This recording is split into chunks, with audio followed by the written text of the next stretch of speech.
my shoes and out the door. 5, I'm alive. 6, 7, 8, feeling great. Hello and welcome back to Beyond Your Wildest Genes podcast. My name is Dr. Noah DeCoyer and I am your co-host. Today our guest is Erica Benedicto. Erica is a root cause physician assistant with a public health master's in education. She has been committed to working with underserved, low-income, and rural communities since 1994, and now sees patients in a federally qualified community center in Austin, Texas. She brings integrative, holistic methods to a population that normally would not have access to these resources. After learning resilience practices from Harvard at the Benson Henry Institute for Mind-Body Medicine and becoming a yoga and meditation teacher, she began to implement simple modalities with her patients with great success. Erica also continued her education in nutrition and uses food and community as medicine as a gateway to health. She began an online resource called Shiny Healthy People to bring these simple and accessible tools to the masses. Her website is growing to be in both Spanish and English, and she plans to extend her work into Central and South America. Erica is currently working on a few projects, clinicians, on learning and applying more integrative tools in practice, crafting retreats and supper clubs with other committed healthcare professionals who are ready to revolutionize medicine, group visit education and programs, as well as authoring the forthcoming book, Millennial Medicine, Health Hacks for the 21st Century Human. She authors articles for Integrative Medicine Alert and is a contributing writer for the Huffington Post and Good Men Project. Erica's core message is to get back to basics and keeping it simple. Hello, Erica. How are you today? Hi, I'm doing well. Thank you, Noah. Thank you so much for having me on your podcast. My pleasure. I think we connected after my presentation on the Medical Microbiome Summit, correct? Yes, we did. Your talk about the simplicity of introducing fermented foods into your diet and just like your explanation of how to make sauerkraut really resonated with me because of the population that I serve. And I was really, really thankful for your message and your talk. Yeah, I like to fancy myself as a self-taught fermentation expert, but you know. All right, so first questions first that we ask in every podcast.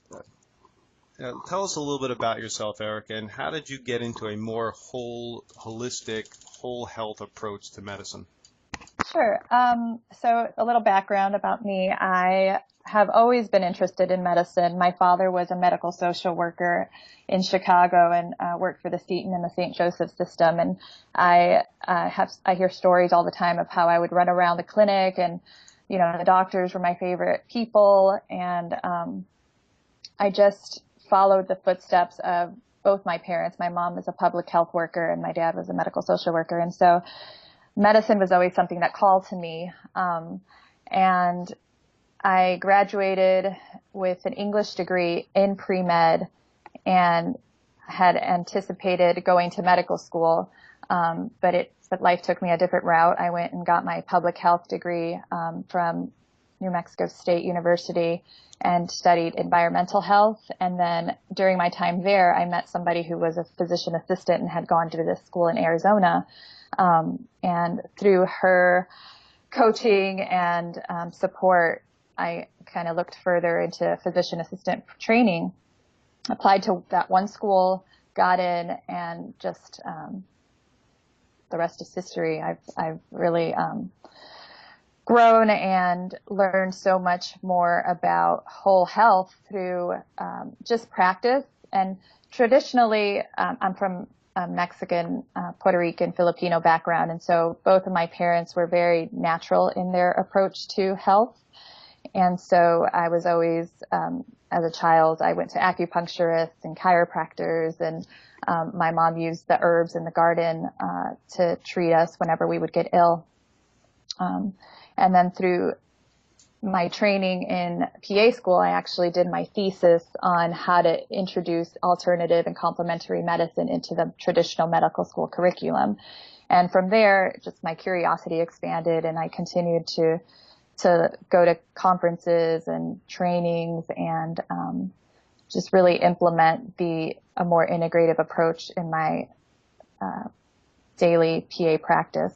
So you went into physician assistant school with an integrative complementary background, whether it was through your own education or through what your parents taught you. correct? Correct. Yes. All right. So Yeah. that's a different route than most people take. Would you agree? I would agree. Yes. I think the basics for most, yeah, I would agree that it's probably an alternative route. Um, but I think instinctually, going back to the basics is what we know at our core. Right. um, I agree. I agree totally. I mean, and what we learn as children is so important for what we eventually become, whether it's in college or school and in life. Now I you agree. now you've developed some pillars of health, and we all as healthcare practitioners have different things that we specialize in or are different pillars. And in chiropractic school, we were taught different foundations of health. But what over the years have you developed as your personal pillars of health? Over the years, it's changed. So the 6 pillars of health for shiny, healthy people are food, sleep, stress relief or resilience, movement, some kind of physical activity, play, and community. And it's not just you can eat healthy, you can eat a vegan diet or a paleo diet and let all of the rest fall to the wayside. Like it's a truly holistic, every aspect of it. In order for your body to be in homeostasis, you need a balance on the outside, right? And so all of those components, those 6 pillars, I believe, come together to build a truly healthy individual. All right, so let's start with one, but first I want to get back to a word you said that I don't think a lot of our audience may know because it's relatively new, and I think I've heard Mark Hyman use it before, but since we're talking about food, explain what a pegan is. Not vegan with a V, but a pegan. Explain that to our audience. Sure. So a pegan is a person who, well, it's a combination of paleo and vegan, right? And so you're mostly plant-based, but you introduce organic, free-range, pasteurized animal protein into that diet. Right, meaning that the meat is almost like a side dish or a condiment to the vegetables, as opposed to the other way around, as opposed to vegetables being a condiment or a side dish to the meat, right? Correct. Right. Yes. So over your years in practice, what other foundations, when we talk about number one or food, have you really clung to? Is it the paleo diet? Is it a combination? I mean, you said you had a Puerto Rican background, so and Filipino background, does that take into play? Where do you trend towards when you're talking about food with your patient and clientele? Well, with my patients, I first of all, I believe that there is no one size fits all diet, right? So there's something that's coming up that doesn't have a lot of attention yet, but the intuitarian diet, where you eat according to what your body needs. And that requires a lot of self-awareness, a lot of identifying, what feels good and what doesn't, which is way more advanced. But the diet that I recommend for patients, just as a foundation, because a lot of the patients that I work with, I would say about 90% of my patients don't even know what a vegetable really is. Like, how many vegetables do you eat a day? Well, a couple times a week, I'll have a potato or some corn. And for them, that's a vegetable. And so introducing just more of a rainbow to them, giving them a list of foods that they should be trying to follow rather than a restrictive diet is more beneficial, and they're more receptive towards that. Using a lot of because the Mexican culture traditionally doesn't have a lot of quote unquote bad foods, right? It's a lot of fresh vegetables, a lot of fresh produce and nuts and seeds. And so I try to get them to understand that it's important to eat more whole foods and less out of bags and packaged meals. And even that, like for me and you, that's something that is already second nature, but that's something that is new to them, particularly because of the population that I serve. So there's not, like I said, there's not a one size fits all diet. It's definitely something that I approach very individual for each individual. Okay. How about sleep? Sleep, well, I'm a yoga teacher as well, and so I have some techniques that allows the body to go into the parasympathetic mode, and then a basic breathing exercise that I'll introduce them to. I almost introduced all my patients to a really simple breathing exercise that'll help them, that they can just keep in their back pocket and pull out whenever they're feeling stressed or whenever they're feeling like they can't turn that monkey brain off. So sleep for that pillar, I definitely do the breathing technique. And then, I try to get them to stop eating at a certain time usually if they go to bed at 10, I'll have them stop eating at 6, or try to have them eat something that is lighter or more liquid form. The other thing is I bring in essential oil therapy. Sometimes, just lavender on the pillow, or if they have a diffuser, to put lavender in the diffuser. Definitely taking technology out of the bedroom, having blackout curtains, just really basic, easy, simple things that they can implement, that'll help them go into the mode of sleep time. Is the breathing technique that you're talking about, is that something you could easily explain to our audience right now, or is that something that you have to do one-on-one? No, it's an easy technique. So it's essentially, so when we inhale, it increases our heart rate, it increases our blood pressure, and it causes the sympathetic nervous system, the fight or flight nervous system, to be activated. And then when you exhale, it does the opposite. It brings down your blood pressure, it brings down your heart rate, and allows the parasympathetic nervous system to take over. And so what you're doing is, in this breathing technique, is making sure that your exhale is longer than your inhale. And so what I have my patients do is just like count to 3 or 4, stop at the top of the inhale, and then exhale with their mouth open and count to 5 or 6. I don't usually tell them an exact number. I just want the exhale to be longer than the inhale. And that almost every single time I leave my patient with that, I'll teach them that technique. I'll turn down the lights. Maybe I'll use some essential oils. I'll close the door, and I'll come back 15 minutes later. I would say 80% of the time my patients are asleep. And how long are they doing this for? How many in and out breaths? How many inhalations and exhalations?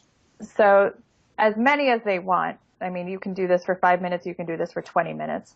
But the key is the inhale, the counts on the inhale, I would say 3 or 4 counts. So if you want to just practice it right now, you would inhale, count 1, 2, 3, and then stop at the top, and then exhale, blowing it out 5 or 6 counts. Cool. Now, I would assume that the number 3 pillar, stress, a lot of what we just talked about plays right into stress reduction too, right? Essential oils, sleep itself, the breathing techniques. Are there anything else, your yoga practice, or anything else that you work with patients to reduce their stress level or their negative stress level? I think, well, all of the easiest one, I think, is the breathing technique for sure. There's also a yoga pose called legs up the wall, where I have people do it on their bed, and if you angle yourself towards the head of your bed and you put your legs up the wall, okay, that brings down, that also activates your parasympathetic nervous system, in addition to using that same breathing technique. Okay. So everything with sleep or stress reduction is you're trying to activate their parasympathetic or their rest and digest system of their nervous system, correct? Correct, yes. Because I would say that about, in my particular population that I work with, probably the majority of them, I would say about 75% of them, do not have time, or do not, in their entire lives, have not experienced an extended period of relaxation. Wow. Okay. All right. Yeah. Now, what types of movement do you teach your clientele as well? Walking is my favorite because it's the easiest thing to do. I used to work on a children's caravan in a rural area about 5 or 6 years ago, and we would park in front of a track in front of the high school. And on Friday afternoons, I would take the parents and the kiddos, and we would just walk the track, or we would walk around the neighborhoods. And I think this is like probably the easiest way to get your patients or your clients up and moving. And it's also a really good way to get out in nature, which is very therapeutic, as well as stress relief. So walking is a big one. If you have a bike, biking, swimming, just any type of movement, any time that you're getting out from your seat and moving around. I like, impromptu dance parties. Those are really, really good for you. Yeah, if you could dance, which sounds as how I can. Well, yeah. Or just shaking it off. Dr. Jim Gordon, he works at, he has a Center for Mind Body Medicine. He taught us a shaking meditation where you just kind of shake it off, and even that is highly beneficial. Well, how about play? Because we all don't play enough. What kind of play do you tell them to watch the children? What do you do when you're teaching them to play? Play usually comes in with goofiness. Laughter is really important. So I ask patients to, even if it's just watching a funny show or a funny movie, I think it's important to get that laughter in every single day. I send a lot of my clients, I'll send them memes, like really silly memes of dogs with wigs, or just to get that burst of laughter and fun. I also encourage, in my supper clubs, I encourage bringing just board games, because they're easy and they're fun. Karaoke, anything that is away from the norm, which we don't do enough. I mean, karaoke, board games, just rolling around on the floor with your kids, being goofy, playing outside with your dog, anything like that I consider play. And let's touch on the last one, number 6, is community. Because I know in our office, when we do a 30-day challenge, the more people we get, the better. When we have a singing bowls class or a Tai Chi class in our office, the more people we get there, the better. And it became even more important after I interviewed James Maskell for our summit. He talked about socio-genomics, and that's all about community. So where's the importance lie for you, and how do you use it? Well, I think I love James Maskell. I think he's definitely a hero of mine. And what he has done with the Functional Forum is wonderful. Sending out requests for meetups is just brilliant. And actually, I started one here in Austin, and building community, having community. So if you look at like the Blue Zones, or you look at the Rosetto community, right? The Rosetto community was this area in Pennsylvania that was full of Italian immigrants who ate red meat and pork, smoked like chimneys, drank, and they had a lower rate of heart disease than their surrounding population. And it was because they were a true community. They had somebody to go to when they were suffering or when they had challenges in life. And I think this is the complete foundation for health. And we're social beings, and social isolation, we know, is as dangerous, if not more, than smoking. And getting out and connecting to another human being, understanding that we're all in this for the same reasons. We're all we're on this planet just wanting love and validation, is a really powerful way to health. I really try to nurture community in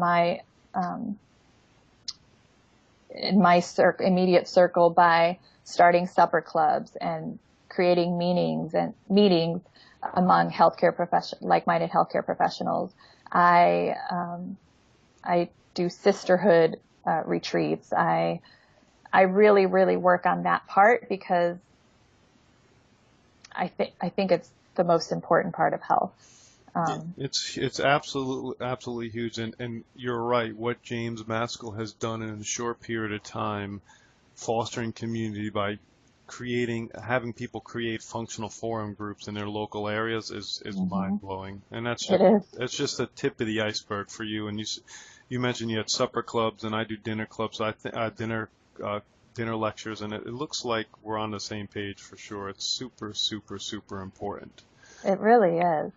Now, you mentioned several times, and I mentioned it in your bio, that you treat and you take care of and you work with underserved populations. So you using these 6 pillars, you might use them in unique ways. Do you find that difficult? Do you find that challenging? Is it simple? And when you say underserved populations, explain what kind of people are you taking care of? What are you actually doing? Well, the underserved populations are those usually that don't have access to medical care or that live in food deserts, it's low resource communities, usually high poverty rate. So those are, That's the people you work now. Is that a job where you're going to these people, actually physically going to a location, or do you work on a location? Do you coach them on over the computer, like Skype? Like how is this whole thing? Were you working with these underserved population? How's that happening? I work in a clinic. I work in a federally qualified health clinic. Okay. And so the majority of my patients are indigent or Medicaid. I have a lot of homeless immigrants. So people who don't have all the resources needed for, sorry. No, I got exactly what I understand exactly what you're saying. So in this facility, you're able to, because I look at those facilities and think they're going to be medically, governmentally run, very strict. They're going to get this kind of food. They're going to get this kind of medicine. They're going to come for this amount of time. I see it. What you're taking care of them integratively. Mm-hmm. How does that? You're allowed to do that? Because I think it's fascinating. I mean, there's no barriers. There haven't been. I've been really blessed to have a supervising physician that allows me all the time that I need with my patients and allows me to use these.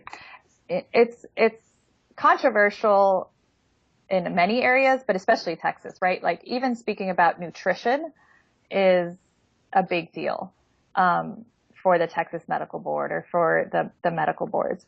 And so I'm very fortunate that I have a physician above me who knows and understands the importance of these integrative tools and allows me to practice in the way that I've been taught. And until somebody tells me that I can't practice this way, and that's what I mean, that it's back to the basics. It's not like I'm bringing in some like witchery or anything. It's simply speaking about nutrition, giving them recipes and grocery lists that they can purchase and that they can afford. You know, produce at the supermarket is not expensive. Organic produce, yes, it is a little bit more expensive, but we kind of outline which ones they should buy as organic and which ones they shouldn't. Teaching them breathing techniques is not expensive. Teaching them that going outside with their kids and walking, for 20 minutes is not anything out of the ordinary, and it's not detrimental to their health. And that's the part that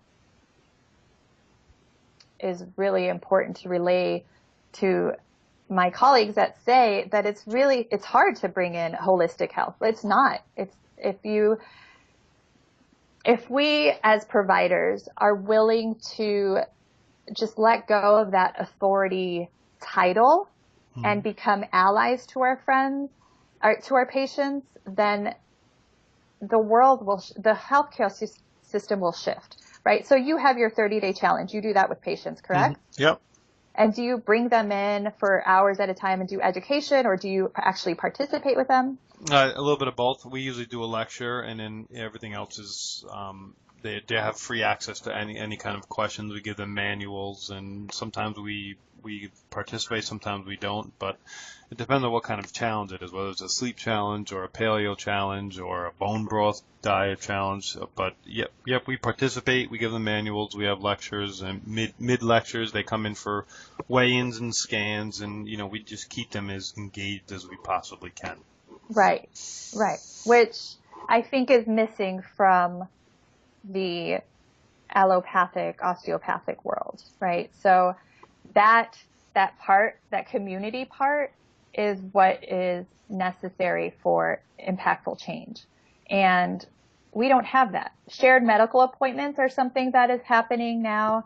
And, Medicaid and Medicare are paying for those. And that's where you come together with a group of 10 to 15 patients and you teach them a subject matter, nutrition, exercise, stress relief. And then they are able to learn from each other as well as build community. And the health outcomes are better, decreases in medicine use. And so when my colleagues say that it's difficult to make this transition, I have to disagree, because I don't believe it. I think it takes us moving from a position of expert and authority into that position as a partner and a guide, because we're not the experts in somebody's health. The patient is the expert in their health, correct? Yes. Like, we're experts in populations of health, and we know what drugs to give when diseases present, but a person knows, if they have to work 2 jobs, how much time they have to prepare food. They know if they're going to give themselves insulin if their blood sugar is high. They know if they're going to consume the high carb meal if their blood sugar is high. And so that's the part that we need to translate into and change our perspective as practitioners, that we need to stop looking at our patients as non-compliant and start engaging them and empowering them and educating them and giving them the tools that they need in order to have success in their health. Cool. Now, do you foresee a larger model than I know that in your bio you mentioned you'd like to take this to Central and South America, and you obviously you're fluent in Spanish. So your website is in English and Spanish. I mean, do you see taking your model and then teaching more people or presenting it to larger groups of people as you move forward? I would love to do that. I spoke to the physician, the medical director of Physician Enterprises here in Austin a few years ago, and he said he believes that the future of healthcare will be run, the frontline providers will be community health workers and what we call promotoras in Spanish. And those would be the people who have the training and the education on a specific disease, and they'll go into the communities and act as the health liaison and health worker.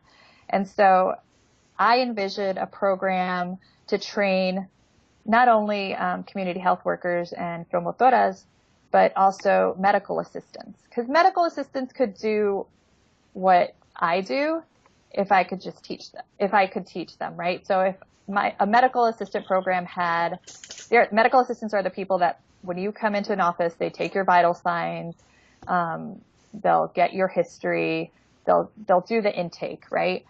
Well, what if that person takes your blood pressure and it's really high, and they taught you this breathing technique, or they put you in a restorative pose with the pillows on the exam table, and then I come in and I recheck the blood pressure and it's lower. so programs that train the person who will, because I believe the medical assistants and the community health workers will be responsible and at the forefront of chronic care, and teach them these tools and teach them a more integrative approach to medicine, and do it in both English and in Spanish. It's a much better model than them coming in and giving them an antibiotic or a pain reliever and then just sending them on their way, or a blood pressure medicine. We do for our audience, we have every interview transcribed, and tomatoros, they're not going to know how to spell that. How do you spell that word? How do you spell that word? Promotoras? Yes. How do you spell that? It is P-R-O. Yep. Sorry. P-R-O-M-O-T-O-R-A-S. All right. Thank you. Perfecto. Now, I think that's great. Listen, it's all about education. You know, my job primarily is an educator. I'm a chiropractor at heart. I take care of tons of people and adjust them. But if I adjust a person and don't teach them how not to subluxate or miss their spine, misalign their spine, it's just going to be the same thing over and over again. Or if they come in and I adjust them and they go home and eat McDonald's every single night, or sleep 2 hours a night, or sleep with the TV on, I could just adjust them, and they're never going to change. So I agree. It's about education, and that's why we spend so much time educating our patients in a variety of topics that just move beyond spinal health. And I commend you for doing that. The patient population thanks you. Yes. Now, relaxation response, is that something different than the breathing technique, or is that something that we've already talked about? Relaxation response is a term that was it was termed by Dr. Herb Benson. He's out of Harvard. And it's essentially the relaxation response is what happens instead of the stress response that we have. So the relaxation response is what occurs when you do this breathing technique, or when you meditate, or when you go into a sensory deprivation tank. All right. So it's that sigh of relief. It's that relaxation. It's the opposite. It's the parasympathetics kicking in, overriding the sympathetics, and you relaxing, right? Correct. So you seem to be dealing with a high-stressed population, so I would imagine this is at the forefront for everything you do. It is. It absolutely is. It's the first, probably the second question. So if they're there, so this is all for chronic care. I'm not talking about an acute MI. I'm not talking about somebody comes in who with a broken bone or a laceration. Like, that needs modern medicine, and modern medicine has its place, and it has, yes, it's done some beautiful, amazing things. What I'm speaking about is chronic disease and management. And so when my patients come in, and as long as they're not there for an acute visit, the first thing I'll ask them is if they have 15 minutes to spare after we talk about their issue. And usually they do, and I'll have them lay down. And like I said, I do a lot of restorative yoga, and so I'll take a pillow and I'll put it under, I'm sure that you know this, so that their head is in a place, their head and neck is in a place so that their nervous system is able to relax as well. Mm-hmm. And then I'll teach them the breathing technique. I'll have them put their hands on their belly, and then I'll put some essential oils behind their ears, or I'll just have them smell it, and then turn down the lights, leave the room, and let them go into their relaxation response on their own. And then when I come back, their pain is usually relieved, or their stress is usually down, their anxiety, blood pressure is definitely down. And so, this is what I do whenever I go into clinic. And it seems really simple, but people don't realize how incredibly important for health to have your parasympathetic and your sympathetic nervous system balanced. If you're in sympathetic overdrive, you're just trending towards a heart attack. I mean, that's just the way it is. When you have those systems balanced, and if you could even test them with HRV, it is a huge indicator of health. If your parasympathetics and sympathetics are balanced, that's a huge indicator for being a healthy person. So I personally commend you for doing that. These people, from what I understand, these people are not getting that anywhere else but from you. So that's great. Any other simple ways to integrate prevention into your life, and what are some of the barriers that you see of this more integrative approach in our current system? I think just the old, antiquated way of thinking that has put us in the crisis that we're in. Just letting go of that and allowing, and this is for practitioners, I think just allowing yourself to be open, to open your heart and open your mind towards learning about alternative, integrative, holistic techniques. I think that the reductionist system is not working, and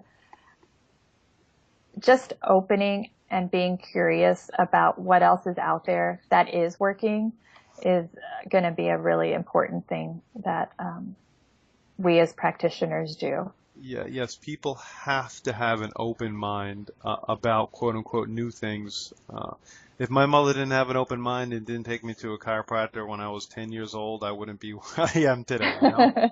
So Exactly. it's so important. Now I have two last questions for you, Erica. Sure. One, how can people get in touch with you? I know you've mentioned Shiny Healthy People. Mm-hmm. And two, any last words? Well, so yes, my website is shinyhealthypeople.com. I'm also building one called ericabenedicto.com, and that one should be up soon. I can be found on Facebook under the same name, Shiny Healthy People, and on Instagram at Shiny Healthy People as well. And I think that's it. So explain to our audience quickly what Shiny Healthy People is then. I mean, you just said it's a website, but what can they find when they get there? It's a resource. So it just breaks down what wellness topics that come up. I usually take inspiration from my patients. So if somebody comes in with reflux, I'll go and I'll write an article on reflux. Or if somebody comes in with allergies or asthma, then I'll go and write an article on asthma and allergies. I'm really into the gut right now, so I've recently written the 4 R's of gut rebalancing. And so that's one part of it. And then the other part is, if you want to work with me, I have some programs for people who are local. And then I also, I work a lot with pre-med students and pre-PA students, pre-physician assistant students. And so I offer packages to help them to get into med school or PA school as well. Mm-hmm. Brilliant. Any last words? I just want your audience to know that integrative health, whatever you want to call it, right? Functional, integrative, holistic, alternative, complementary health. It's all the same. It's all just going back to the root cause and the foundation of where disease rises from and treating the root. And we can get caught up in semantics often, but it's just real medicine. It's just going back to the way that we're supposed to practice medicine. I couldn't agree more. Thank you so much for being on today, Erica. My name is Dr. Noah DeCoyer, your co-host, and you're listening to the Beyond Your Wildest Genes podcast. If you like what you've heard today, please share this with your friends and family and encourage them to subscribe on iTunes. You can sign up for our incredibly incredible weekly email at www.centerforepigeneticexpression.com. And please let me encourage you to check out our first project/summit, the Pain Relief Project, at www.painreliefproject.com. Our next project that will be already released by the time you hear this is complete, and registration is ready at www.antiagingproject.com, and it's called the Longevity and Anti-Aging Project, Living Healthy, Wealthy, and Wise. Lastly, help us help you and leave a review on iTunes. It truly, truly helps. Thank you again, and as my oldest son Hayden says, be awesome and never unawesome.